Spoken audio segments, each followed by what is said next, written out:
রক্ষকই ভক্ষক, এই প্রবাদটি আবারও প্রমাণিত হলো যুবরাজনগর বিধানসভা এলাকার বন বিভাগের একটি ঘটনাকে প্রত্যক্ষ করে। প্রসঙ্গত গোপন খবরের ভিত্তিতে আজ সকাল 11টা নাগাদ যুবরাজনগর পঞ্চায়েতের হাফলংয়ের গাড়িবিপাড়া থেকে সরকারি রাজস্বকে ফাঁকি দিয়ে অর্থাৎ টিপি ছাড়াই বালু বোঝাই একটি টিপার গাড়ি আটক করে বন দপ্তরের কর্মীরা।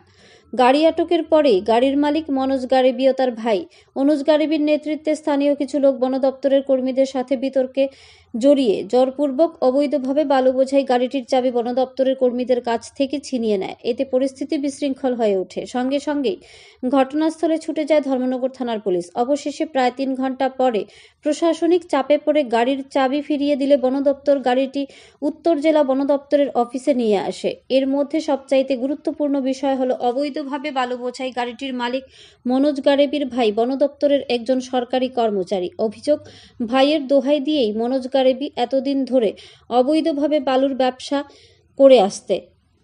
এখন দেখার বিষয় হলো যে এভাবে অবৈধভাবে বালু বোঝাইয়ের কারণে বন দপ্তর অভিযুক্তের বিরুদ্ধে কঠোর ব্যবস্থা গ্রহণ করে নাকি ভাই বন দপ্তরে চাকরি করেন বলে অনায়াসী অভিযুক্ত মনোজ গারেবিকে বন দপ্তর ছাড় দিয়ে দেয়।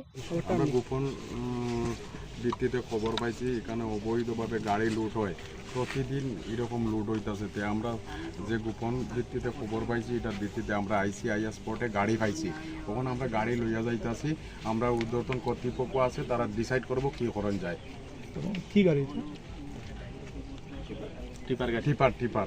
আচ্ছা, এখানে একটা অভিযোগ আপনাদের কাছে চাবি নিয়ে যাওয়া হয়েছে, সেই ব্যাপারে কি বলবেন? না নেওয়া হয়েছিল, পরিবর্তনের সময়ে আবার দিয়া দিছে। এটা কোন জায়গায়? এটা গর্জন টিল্লা, ধর্মনগর হাফলং গর্জন টিল্লা।